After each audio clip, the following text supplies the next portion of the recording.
kudanganya Jafet, niwe tu mkweli. Wamefanya kazi nzuri waliopo na wamefanya jambo zuri ambalo mpaka sasa wamefikisha tuko finali, tuko kwenye kupambania ubingwa, kwenye CRDB tuko nusu finali. Lakini tukizungumza ukweli, Simba hii inapambana. Na nasema hiki walichotufanyia ni kama bonus, kwa sababu kama tunao Simba tunayotaka bado haijawa yenyewe. Unaona dirisha linalokuja, kwa sababu tunamaliza msimu, dirisha linalokuja kuna watu wanatajwa ambao wanataka kufunga ile skuru yenyewe ya Simba ile ambayo tutarudi kwa kusema unaingia uwanjani mpinzani mwenyewe anawaza anafanyaje. Unamwona Kope Mgalo anaita mali, kina Chama na Mixon wanapata mashimo ya kupita, tunatakata tunafurahi. Simba hii kidogo ni changamoto, anatengeneza nafasi nyingi lakini magoli imekuwa ni hafifu. Unaona mpaka hata bato ya ubingwa tunalilia pointi moja na Yanga utofauti, lakini ukiangalia kwenye magoli anazidi zaidi magoli 12 au 11 kama sikosei. Unaona ni shida ambayo ilipo, lakini ukiangalia katika timu zote sisi ndio tumetengeneza nafasi nyingi zaidi, lakini kuzitumia imekuwa ni nadra. Namna ambavyo safu ya ushambuliaji kidogo ina changamoto, sehemu nyingine za beki nazo zina changamoto. Ni timu ambayo kidogo ina spirit, namna tukaulia kusema nguvu moja tunapambana, lakini kama Simba tunayotaka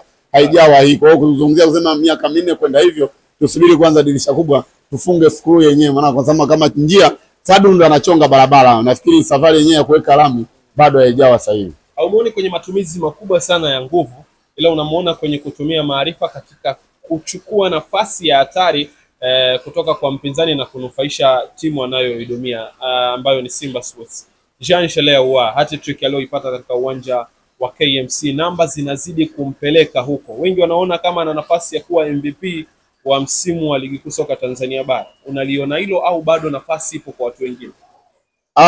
Hilo liko dhahiri, hata kama itaonekana tofauti mpaka sasa hivi. Ukiwa mtu wa mpira na ukiamua mpira utendee haki, Jean Shalea Ahoua hana mpinzani kwenye MVP wa msimu, kwa sababu msimu wake wa kwanza unaona ambapo amepambana mpaka leo ana goli 15, ana assist kama ngapi 7 si nani sikosei, kwenye ana goli kama 20, yani jumla amehusika na magoli kama 22 kama 22 au 21. Namna ambavyo unaona alivyo na kiwango kikubwa cha namba kwa msimu wake wa kwanza. Kwa hiyo ukiheshimu soka na ukaitendea haki, ni MVP ambaye tayari ameshajipambanua na ameshajitangaza. Japo bado wengine wanapambana, wengine kumpa challenge, lakini sitarajii kwa namna kiungo ilivyo, zani kama mtampa nani hata kwa viungo alionao hakuna ambaye kiungo anamsogelea. Labda mtu kiungo anapambana na forward mpaka dakika hii. Nafasi ya MVP nadhani ni ya kwake ukiutendea haki mpira. Lakini mpira wetu kivyetu mambo yanaweza akawa hivyo, akaamua kusema wakabalance. Inawezekana labda Simba akawa ndio bingwa ili kubalance wengine wasinune ambao wanasusa kusema wanakimbilia huko, wakaamua kugawa namba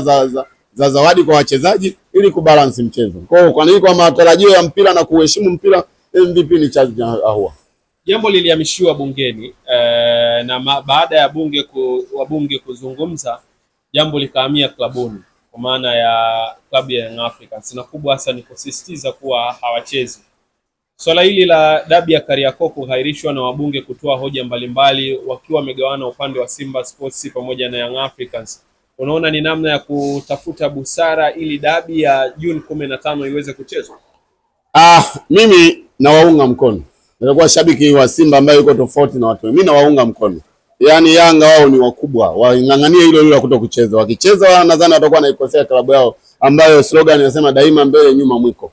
Wakomalia hapo kwamba wasicheze kwa sababu inawezekana wanaona kweli bodi ya ligi inawaonea. Kwa hiyo kama inawaonea, wakomalia wapate haki yao, lakini wakipeleka timu uwanjani mimi naona ni wanyonge. Lakini katika jambo hili Jafet, ukirudi kitaalamu wanasema kama mnagombana ndani, yani mume na mke wanagombana ndani, anayepiga kelele ujue ndiye anahitaji huruma ya watu walioko nje. Maana ndani ya mle kwenye ile bato ameshaonyesha kafeli. Kwenye bato hii Yanga hana haki. Hata kasi wenyewe wamemwambia hana haki na wala hana hoja ya msingi ya kuweza. Na ndio maana katika matamshi yao wameshatoa matamko zaidi ya mengi kwamba kutoka bungeni haitoshi, na huko wanatoa matamko si mwanzo wameongea. Ukiona watu wanapiga kelele sana, anajua haki hana, anajaribu kutumia tu nguvu ya mashabiki wanao kuwa wengi ili apate kutetewa. Kwa hiyo kwenye bato hii Yanga hana hoja yoyote. Na maana anapiga kelele nyingi mara bungeni mara huko, yani kila sehemu. Sababu mtu ambaye alisimamia msimamo alitoa barua moja tu kwamba mechi hii siwezi kuicheza kulingana na hili lililojitokeza, ikaisha. Lakini mpaka sasa tuna makablasha ambayo kuyabeba ni mtihani. Yani kuna barua, kuna matamko, yani kila mtu analiongelea swala hili. Kama wewe unajua na unachosimamia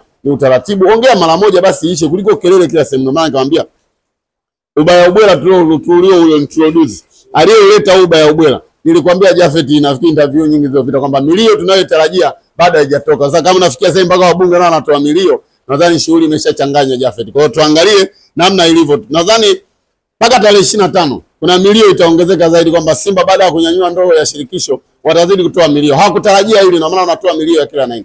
hana hoja, popote atakapopiga kelele anatafuta tu huruma, kwa sababu kimuuliza unasema unasimamia kanuni. Wewe unagoma mechi kwa kanuni gani? Hamna hoja yoyote. Unamsikiza mbunge anasimama anakuambia hata mimi naweza nikateuliwa.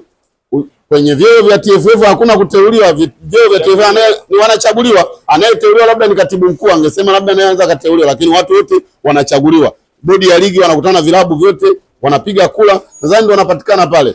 Viongozi wa TFF wanafanya uchaguzi, watu wanapiga kula kutoka mikoa yote na wanapatikana pale. Sasa unapoona mtunga sheria anaongea vitu kama vile, basi tu tunabidi tusameheane, tupate wasiwasi. Ndio hiyo tunayosema. Muda mwingine aliongea jamaa mmoja alivyokuwa kwetu, alienda kwao, wenye upeo huenda ni wawili. Kwa watu wote wakishakuwa simani, kama ni msomi ni daktari, lakini ukishavaa joho la timu ile unatoa ufahamu kama ulivyo. Huwezi kuongea kitu kama kile kama uelewe, kwa sababu kia namna ulivyokuwa shabiki. Analilia kuwa shabiki, anaonekana alikuwa bora, lakini ndio huyo kwenye pigo cha Tabora na timu yao alisema yeye ndiye alikesha nao akanunulia pombe za 500,000. Uliwezaje kununulia wachezaji pombe za 500,000? Unajua kuna game kesho. Kwa unaona namna ambavyo watu wengi mpira hawajui, japo hapo kwenye nyadhifa kubwa. Kwa mambo mengine ni kuacha mamlaka zisimame na ziweze kuamua. Kama nyinyi mmesema mcheze, nende kwenye utaratibu. Kasi wamekwambia rudini kwenye bodi ya ligi wapate statement yao ya kesi ili waende kwenda kasi. Lakini wanarudisha wao wanasema hatucheze. Wanapiga kelele, wanatafuta huruma, watu waonee huruma, lakini kwenye sheria hakuna jambo hilo. Sheria ikipita watalaumiana wenyewe kwa wenyewe. Kwenye upande wa kombe la shirikisho, hii finali hamjaachwa peke yenu. Mmekuwa mkilalamika mara kadhaa, yatima. Ndege imetoka safari hii na itatoka pale Terminal 3 kuelekea Morocco dhidi ya mechi ya RS Berkane. Umejisikiaje kuona Simba Sports na wenyewe sasa serikali imewaunga mkono kwa kuwapa usafiri ambao utawatoa hapa na kuwapeleka nchini Morocco kwa ajili ya finali? Nimejisikia fahari, nimejisikia furaha, kwa sababu hizi timu ni pacha. Unapokuwa muda mwingine na wana muhendo mwingine hapati, kuna lazima ujisikie yatima. Kweli tulikuwa tunanungunika, lakini tumshukuru Rais wetu wa Jamhuri ya Muungano wa Tanzania Mama Samia Suluhu Hassan amefanya jambo kubwa la kuleta usawa na kuona ambaye kwa wakati huu anawakilisha nchi apewe favor hizo, kwa sababu tayari ni kodi za Watanzania wote ni ambazo zinahusika na kila Mtanzania. Kwa jambo hili, kwa sababu ni Mtanzania ndio anahusika, Simba anawakilisha bendera ya nchi, ni jambo zuri wamefikiria kutupa ndege, ni jambo la neema na sisi tunafurahi. Na ndio maana hata mchezo wa KMC bodi ya ligi waliangalia wakaona kule ni mbali, Tabora, kutoka Simba Tabora mpaka aje huku siku zimekuwa chache, wakausogeza mchezo Dar es Salaam, na nawashukuru na KMC wameonyesha uzalendo, hawakuwa na neno lolote la kupinga kuleta mvutano ambavyo kama wenzetu wanavyoanza sasa hivi hatuchezi, kwa sababu leo hii mpira huu ni brand Jafet. Kiwanda kimekuwa kikubwa mno, unaona watu media, watu wanapata nafasi za kuwa wachambuzi, lakini mwanzo watu wa ajira ilikuwa tu ni mtangazaji wa michezo pale unakuta 3 au 2 basi, lakini unakuta tayari shughuli imeisha. Lakini unakuta sasa hivi kwenye jopo la pale kwenye meza ya uchambuzi watu zaidi ya 6-7 wamepata ajira kwa sababu ya mpira. Kama mpira umeleta ajira, muda mwingine tuheshimu. Simba na Yanga ndio wanaongoza kuvunja kanuni, lakini leo hii kwa nini uanze kutoa maneno? Yani kila sehemu unaongea, unashangaa haya yanatoka wapi? Kwa muda mwingine ukifikiria kwa ajili ya maendeleo ya mpira wanaokosea. Tunamshukuru mama kwa jambo alilofanya kwa ajili ya ndege, inaleta hamasa kuona pale walau serikali na iko pamoja na sisi. Na kwa sababu inafanya hivi, sababu kiuchumi Simba amepushi, kwa sababu leo finali unaleta watu wengi, unaleta fursa kibao, wenye mahoteli, wenye usafiri. Nadhani napata riziki tarehe 27 Dar es Salaam itakuwa imechangamka. Kila mtu ataguswa, yani anayeuza miogo, anayeuza vitumbua, anayeuza nini, kila mtu ataguswa na mkate huu. Mkate huu nani kauleta? Simba Sports, na sehemu ambayo serikali imesupport, kwa sababu sehemu kama ya uwekezaji. Ndani ya wiki yote tarehe 24, 22 mpaka 25 kutakuwa na ugeni Dar es Salaam, kwanza anayelipa visa, anayefanyaje, watu wote. Kwa hiyo ni kiwanda ambacho kitakuwa kimeleta hela. Serikali ina mujibu wa kuisupport, na hivyo Mama Samia Suluhu kila siku anahubiri japo la kusupport michezo, ametupatia ndege, sisi kwetu ni raha. Nimaliza na mashabiki wa Simba Sports, maana sasa hivi macho, masikio, akili, fikra zote zimehamishiwa Morocco. Mimi niseme tuendeleze maombi, tuendelee kumuomba Mungu na tuwape wale watakao safiri, tuendelee kuwaombea wasafiri salama, waende wakaipambanie timu. Nadhani si tufanye kujiandaa, yani sasa hivi tupunguze matumizi mengine, ratiba zingine tuzisimamishe kwanza kwa ajili ya final. Nadhani natakiwa Benjamin Mkapa, japo tiketi zinauzwa kwa kila mtu, nadhani Benjamin Mkapa ni vizuri tukaihanikiza kwa nyekundu na nyeupe. Inapendeza zaidi, Afrika yenyewe kiangalia ione kweli yafaa Dar es Salaam kupeleka finali. Tuwashawishi hata muda mwingine wawaze kuleta finali Dar es Salaam. Huu ndio wakati waonyeshe. Tulionyesha wakati wa African Football League, tulionyesha mpaka wakaonekana, mpaka rais wa FIFA anakuja anatutamka pale, amekubali kwamba kweli hii ni pati ya soka.